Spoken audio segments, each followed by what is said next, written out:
Headlines.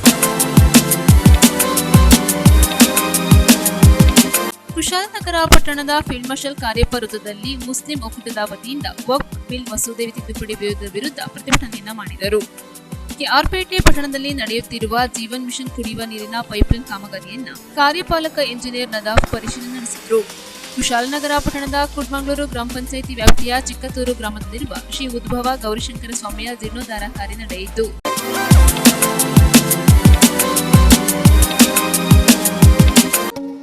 Shri Durga ಕ್ಯಾಟರ್ಸ್ Kushalnagar.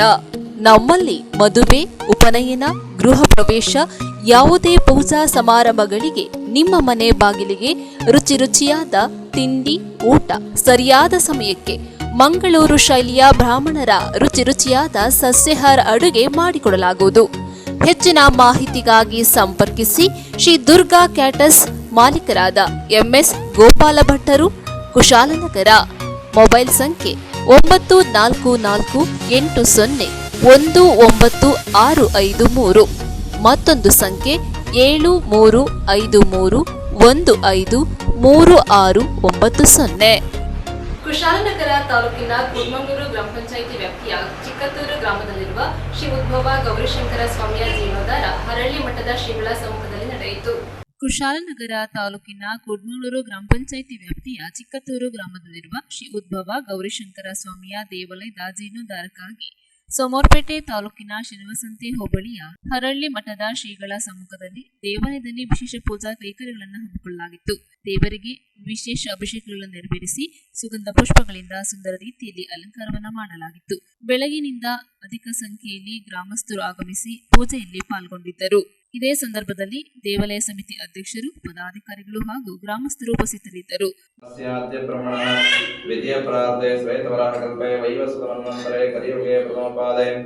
ಜಂಬೋದ್ವೀಪೆ ಭರತವರ್ಷೇ ಭರತಖಂಡೇ ಮೇರೋ ದಕ್ಷಿಣ ದಿಗ್ಭಾಗನಾಯುಕ್ತೆ ಮಯೂರಸ್ಫುಲಿಂಗಂತಹ ಪಾವಕಃ ಪರಾವದಾಭೇದ್ರೇವನ್ನ ಶ್ರೀ ಗೌರೀಶಂಕರ ದೇವತಾಭ್ಯೋ ನಮಃ. ಕದಳಿ ಫಲರಸೇನ ಸ್ನಾಪಯಾಮಿ, ಮೂಲಮಂತ್ರೇಣ ಶುದ್ಧೋದಕೇನ ಸ್ನಾಪಯಾಮಿ. ಓಂ ಆದೋ ಯಶದಿಸ್ತವಾರೆ ಸ್ಮನ್ನಿದೇಹಿತಂ ಶಂಭವೇ ನಮಃ.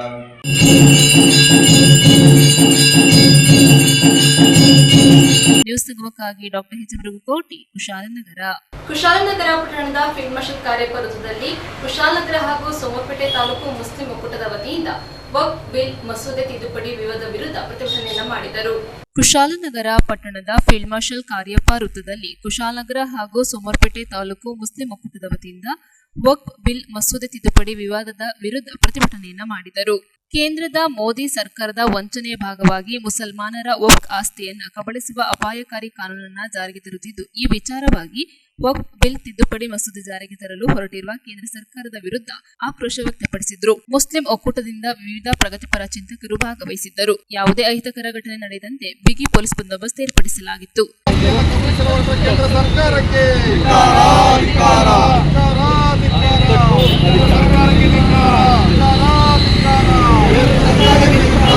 ನಾಗರಿಕ ಬಾಂಧವರೇ, ಈ ದಿನ ಏನೆಂದು ನಾವು ಈ ಪ್ರತಿಭಟನೆಯನ್ನು ಹಮ್ಮಿಕೊಂಡಿದ್ದೇವೆ. ಕೇಂದ್ರ ಸರ್ಕಾರ ವಕ್ಫ್ ಬಿಲ್ ವಿರುದ್ಧ ಅಮೆಂಡ್ಮೆಂಟ್ ಅನ್ನು ಮಾಡುತ್ತಾ ಇರುವ ವಿಚಾರವಾಗಿ ನಾವು ಈ ಒಂದು ಪ್ರತಿಭಟನೆಯನ್ನು ಹಮ್ಮಿಕೊಂಡಿದ್ದು.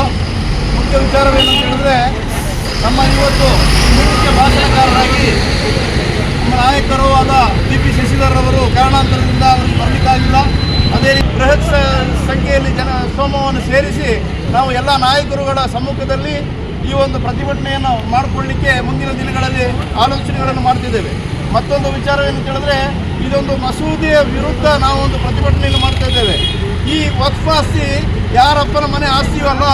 ಈ ವಕ್ಫ್ ಆಸ್ತಿ ಬಂದು ನಮ್ಮ ಹಿರಿಯರು, ನಮ್ಮ ತಲತಲಾಂತರದಿಂದ ಹಿರಿಯರು ಬಂದು ಬಳುವಳಿಯಾಗಿ ಮಸೀದಿಗೆ, ಕಬ್ರಸ್ಥಾನಕ್ಕೆ ಹಾಗೂ ಮದ್ರಸೆಗಳಿಗೆ ನೀಡಿದ ಜಾಗ. ಇದನ್ನು ಯಾವುದೇ ಸರ್ಕಾರದ ಆಸ್ತಿ ಅಲ್ಲ ಅನ್ನುವಂಥ ಮಾತನ್ನು ಈ ಸಂದರ್ಭದಲ್ಲಿ ಹೇಳಲಿಕ್ಕೆ ನಾನು ಇಚ್ಛೆ ಪಡ್ತಾ, ಅದೇ ರೀತಿ ಇದರೊಂದಿಗೆ ಇನ್ನೊಂದು ವಿಚಾರವೇನಂತ ಹೇಳಿದ್ರೆ, ಇಲ್ಲೇ ನಮ್ಮ ವಿವಿ ವಿಚಾರವಾಗಿ ಏನೊಂದು ಈಗ ರಾಜ್ಯ ಸರ್ಕಾರ ಅದನ್ನು ಮೊಟಕುಗೊಳಿಸಬೇಕು ಅಂತೇಳಿ ವಿಶ್ವವಿದ್ಯಾಲಯದ ವಿರುದ್ಧವಾಗಿ ಏನೊಂದು ಹೇಳಿಕೆಯನ್ನು ಕೊಟ್ಟಿದೆ.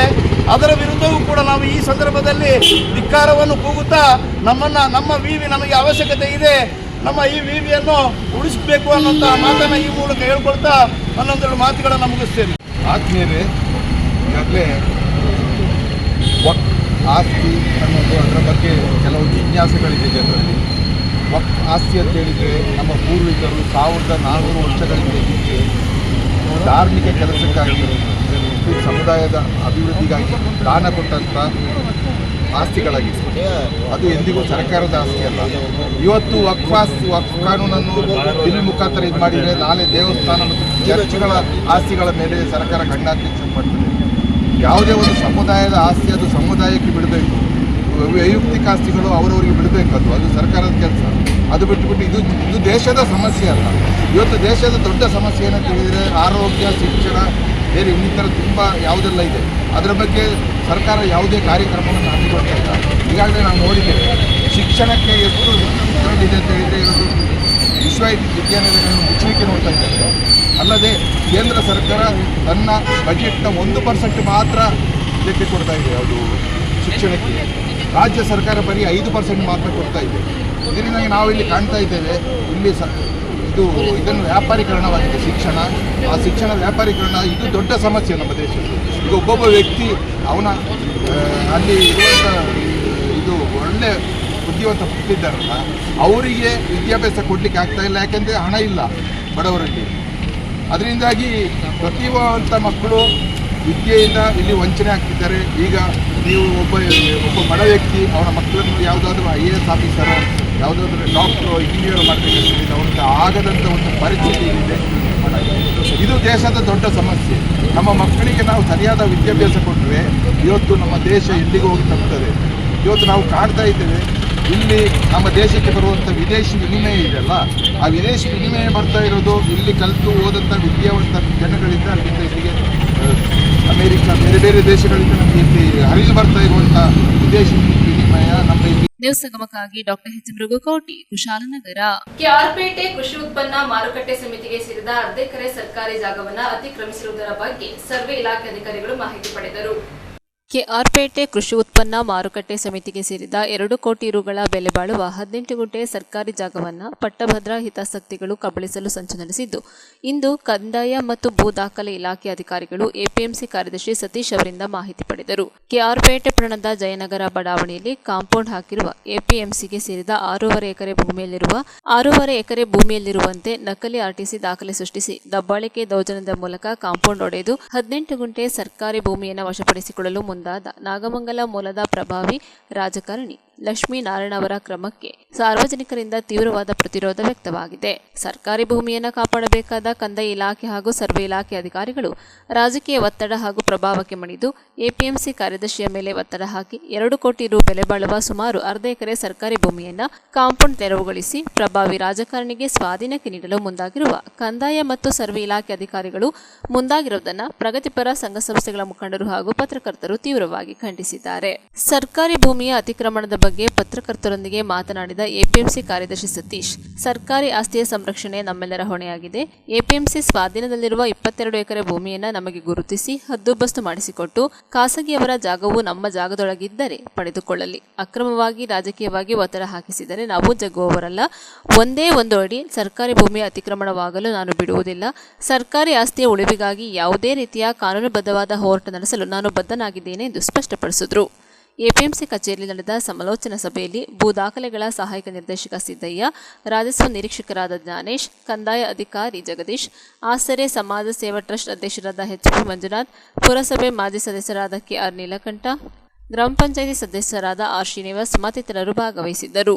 78, 79 8 ಎಕರೆ 35 ಗುಂಟೆ ಕ್ರಯ ಆಗಿದೆ ಸರ್. 8 ಎಕರೆ 35 ಗುಂಟೆ. ಓಕೆನಾ ಸರ್? ಅದು ದಾಖಲೆಗಳು ಕೇಳ್ಬೋದು ನೀವು ನೋಡಿ ಸರ್. ಪ್ರತಿ ಇಲ್ಲಿ ಯಾವ ಪತ್ರದ ಮೂಲಕ ಆಫೀಸರ್ ಬನ್ನಿ, ಆಫೀಸರ್ ಬನ್ನಿ, ಇಲ್ಲಕಂತ ಬನ್ನಿ ಇಲ್ಲಕಂತ ವರ್ಷದಲ್ಲಿ ಯಾವ ಸರ್ವೆ ನಂಬರ್ ಎಷ್ಟು ಗುಂಟೆ 8 ಎಕರೆ ಪತ್ರ ಇದೆ ಅಲ್ಲಿ ಒಂದು ಸರ್. ನೋಡಿ ಸರ್, 65 ಪೈಕಿ ಇಲ್ಲ ಸರ್, 18 ಗುಂಟೆ ಇದು ಆರ್ಟಿಸಿ ಗೊತ್ತಾಯಿಲ್ಲ, ಇದು ಗೊತ್ತಾಯಿದೆ. ನೀವು ಏನೇನು ಪೈಕಿಗಳಿದ್ದಾವೆ ಇಶ್ಯೂ ಇಲ್ಲ. ಹಾಗಾಗಿ ಒಂದು ಮಾತ್ರ 36 ಗುಂಟೆ ಕ್ರಯ ಆಗೈತೆ, 34 ಗುಂಟೆ ಬರ್ತೈತೆ. ಆವಾಗ ನನಗೆ ಶಿವಮೂರ್ತಿ ಸಾಹೇಬ್ ಇದ್ದಾಗ ನಾನು ಖುದ್ದಾಗಿ ಮಾತಾಡಿ ವೆರಿಫಿಕೇಶನ್ ಮಾಡಿಸ್ಕೊಂಡೆ. ಆಯ್ತಪ್ಪ, ತಿದ್ದುಪಡಿ ಮಾಡೋಣ. ನಾನು ಎಸ್ ಸಾಹೇಬ್ ಮೀಟ್ ಮಾಡಿದ್ದೀನಿ. ಪರ್ಟಿಕ್ಯುಲರ್ ಆಗಿ ಏನ್ ಮಾಡ್ತೀನಿ, ಇವೆಲ್ಲ ರೆಡಿ ಮಾಡಿಸ್ಕೊಂಡು ಎಸ್ ತಗೊಬಂದು ನಾನು ಅದನ್ನ ಸರಿಪಡಿಸ್ಕೊಡ್ತೀನಿ ಅಂತ ಕೇಸ್ ಹಾಕ್ತಾ ಇದೀನಿ. ನಮ್ಗೆ MR ಪತ್ರ EC ಅಂತ ನನ್ನಷ್ಟು ನೋಡಿ ಪಾಲಿಟೆಕ್ನಿಕಲ್ ಇನ್ನೊಂದು ಬಂದಾಯ್ತಾ ಸರ್, ಇಲ್ಲಿ 18 ಗುಂಟೆ ಅವತ್ತು, ಈ 18 ಗುಂಟೆ ಯಾವ್ದು ಕುಣಿಸೋ ನಮಗೆ ಗೊತ್ತಿಲ್ಲ. ಎರಡನೇದು ಸರ್ 65 ಪೈಕಿ ಇಲ್ಲ, ಒಬ್ಬ ರೈತಂದು 100 ನಂಬರ್ ಕ್ರಯ ಮಾಡ್ತಾರೆ, 65 17 ಗುಂಟೆ ಆಗುತ್ತೆ. ಇದು ಕೂಡ ಪೈಕಿ ಇಲ್ಲ, RTC ಇಲ್ಲ. ಇದು 65 ಇದು ಪೈಕಿ ಇಲ್ಲ, ಇದು RTC ಇಲ್ಲ. ಈಗ ಪ್ರಶ್ನೆ ನಾನು ಕೇಳೋದು, ಸಹಿತ ಕ್ರಯ ಪತ್ರ ಹೌದಾ,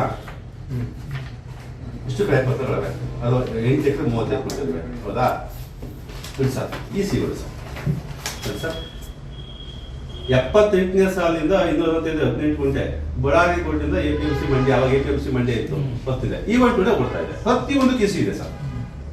8 ಎಕರೆ 2ನೇ ಪಾರ್ಟ್ ಇಲ್ಲ ನೋಡಿ ಸರ್, ಪೋಡೆ ಇಲ್ಲ. ನಾನು ಓಪನ್ ಆಗಿ ಹೇಳ್ತೀನಿ, ಪೋಡೆ ಇಲ್ಲ ಸರ್. ನೀವು ಈಗ ಒಂದು ಕೋಡ್ ನ ಕೂಡಿಸ್ತೋರೆ ಸರ್ ನನಗೆ ಹಿಂದೇನೆ ಆಗಿರೋದು. What ever case may be, ಪ್ರಶ್ನೆ ಒಂದು ಸರ್ 1965 ಯಾಕೆ ಬರ್ಬೇಕು? ಮತ್ತೆ ಅವತ್ತು ಭೂಮಿ ಏನಾಯ್ತು? ಈ 8 ಎಕರೆ 35 ಗುಂಟೆ ಏನಿದೆ ಆಗಿದ್ಮೇಲೆ ಅವತ್ತು ಕಾಂಪೌಂಡ್ ಹಾಕ್ಬೇಕಾದ್ರೆ ವಾರಸ್ದಾರರು ಯಾಕೆ ತಕರಾರು ಕೊಡ್ಲಿಲ್ಲ? ಕಾಂಪೌಂಡ್ ನೆನ್ನೆ ಮನೆ ಹಾಕಿಲ್ಲ, 21 ಸಾಲಲ್ಲ, 22-23 ಸಾಲಲ್ಲ. ನಾವು ನೀವು ಬುದ್ಧಿ ಕಂಡಂಗೆ ಮಾರ್ಕೆಟ್ಗೆ ಈರುಳ್ಳಿ ತರಬೇಕಾದ್ರೂ ಕಾಂಪೌಂಡ್ ಇತ್ತು. ಅವತ್ತೇನ್ ಮಾಡ್ತೀರಿ ಕಾಂಪೌಂಡ್ ಪ್ರಾಪರ್ಟಿ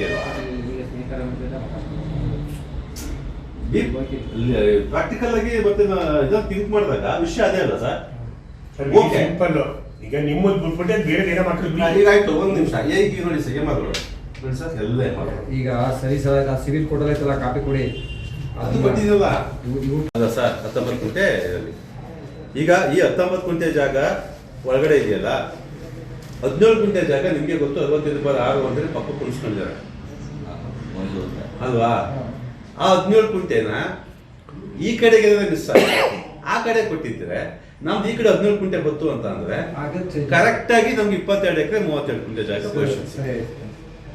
ಆಮೇಲೆ ಇನ್ನು ಉಳಿದಂತೆ ಇನ್ನು 3 ಪೈಕಿ ಇಲ್ಲದೆ ಇರುವಂತ ಭೂಮಿಗಳು ಯಾವ್ಯಾವೆ, ಆ ಮೂಲ ವಾರಸ್ತಾವ ಏನಿದೆ ಅದನ್ನು ಚೆಕ್ ಮಾಡಿದಾಗ ಅವರಷ್ಟು ನಮ್ಗೆಷ್ಟು ಕುಣಿಸ್ಕೊಟ್ರೆ ನಮ್ಮ ಆಸ್ತಿ ನಮ್ಗೆ ಎಲ್ಲೂ ಹೋಗಲ್ಲ ಸರ್. ಅಷ್ಟೇ.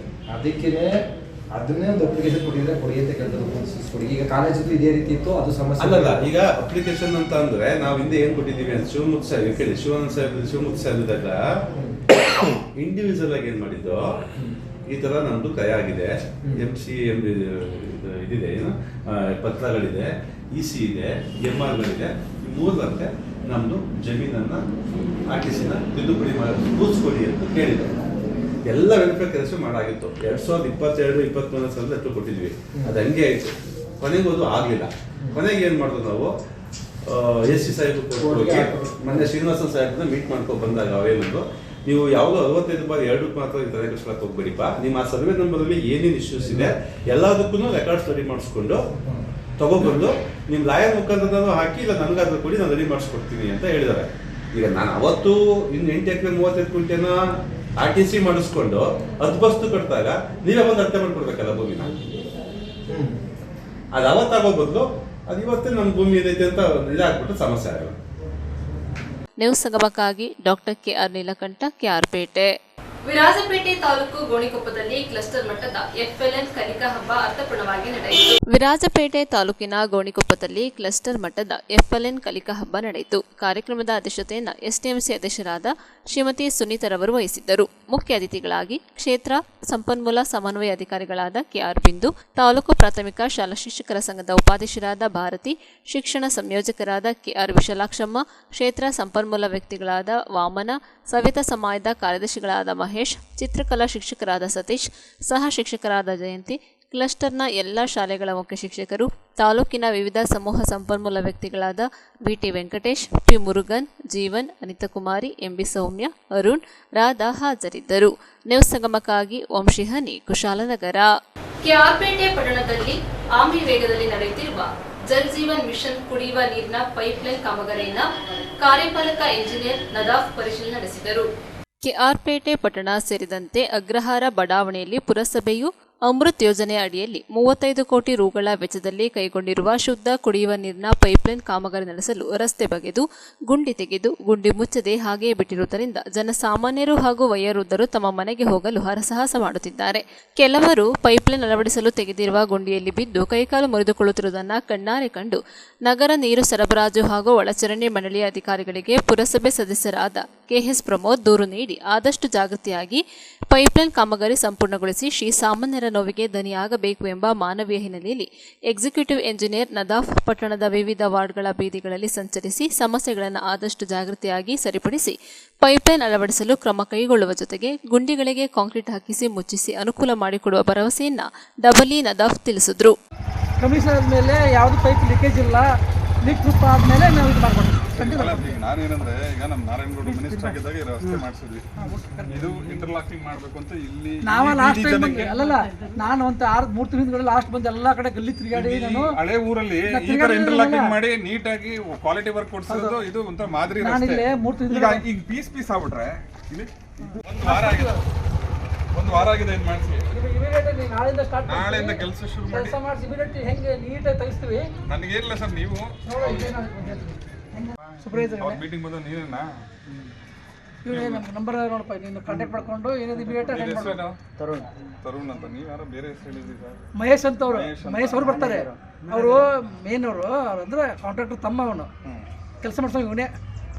ಅವ್ರ ನಂಬರ್ ತಗೊಳ್ಳಿ, ಅವ್ರಿಗೆ ಮಾಡಿ ಆಮೇಲೆ ಇವ್ರಿಗೂ ಮಾಡಿ ಏನಿದೆ ಇಮಿಡಿಯೇಟ್ ಆಗಿ ಅಟೆಂಡ್ ನೋಡಪ್ಪ. ಇದು ಹಳೆ ಊರು ಸರಿನಾ, ಇವೆಲ್ಲ ಸಣ್ಣ ರಸ್ತೆಗಳು, ನೀವು ಮನಸ್ಸು ಬಂದಂಗೆ ಮಾಡ್ಬೇಕು. ಫಸ್ಟು ಅದೇನಿದೆ ಇದನ್ನೆಲ್ಲ ಕ್ಲಿಯರ್ ಮಾಡಿಸಿ.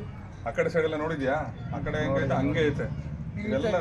ಈಗ ಇನ್ನೊಂದು ದೇವಸ್ಥಾನ ಇನಾಗ್ರೇಷನ್ ಆಯ್ತದೆ, ದೊಡ್ಡ ಕರಮ್ಮ ದೇವಸ್ಥಾನ. ಇನ್ನೊಂದು 2 days ಎಲ್ಲ ಕ್ಲಿಯರ್ ಆಗುತ್ತೆ ಇವೆಲ್ಲ. ಸರಿ, ಅದನ್ನ ಕ್ಲಿಯರ್ ಮಾಡಿಸಿ ಆಮೇಲಿಂದ ಇದೆಲ್ಲ ಪೈಪ್ ಎಲ್ಲ ಆದ್ಮೇಲಿಂದ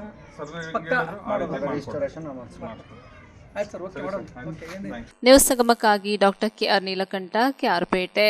ಕೊನೆಯಲ್ಲಿ ಮತ್ತೊಮ್ಮೆ ಹೆಡ್ಲೈನ್ಸ್. ಕುಶಾಲನಗರ ಪಟ್ಟಣದ ಫೀಲ್ಡ್ ಮಾರ್ಷಲ್ ಕಾರ್ಯಪ್ಪ ವೃತ್ತದಲ್ಲಿ ಮುಸ್ಲಿಂ ಒಕ್ಕೂಟದ ವತಿಯಿಂದ ವಕ್ಫ್ ಬಿಲ್ ಮಸೂದೆ ತಿದ್ದುಪಡಿ ವಿರುದ್ಧ ಪ್ರತಿಭಟನೆಯನ್ನ ಮಾಡಿದರು. ಕೆಆರ್ಪೇಟೆ ಪಟ್ಟಣದಲ್ಲಿ ನಡೆಯುತ್ತಿರುವ ಜೀವನ್ ಮಿಷನ್ ಕುಡಿಯುವ ನೀರಿನ ಪೈಪ್ಲೈನ್ ಕಾಮಗಾರಿಯನ್ನ ಕಾರ್ಯಪಾಲಕ ಇಂಜಿನಿಯರ್ ನದಾಫ್ ಪರಿಶೀಲನೆ ನಡೆಸಿದರು. ಕುಶಾಲನಗರ ಪಟ್ಟಣದ ಕುಡ್ಮಂಗ್ಳೂರು ಗ್ರಾಮ ಪಂಚಾಯಿತಿ ವ್ಯಾಪ್ತಿಯ ಚಿಕ್ಕತೂರು ಗ್ರಾಮದಲ್ಲಿರುವ ಶ್ರೀ ಉದ್ಭವ ಗೌರಿಶಂಕರ ಸ್ವಾಮಿಯ ಜೀರ್ಣೋದ್ಧಾರ ಕಾರ್ಯ ನಡೆಯಿತು.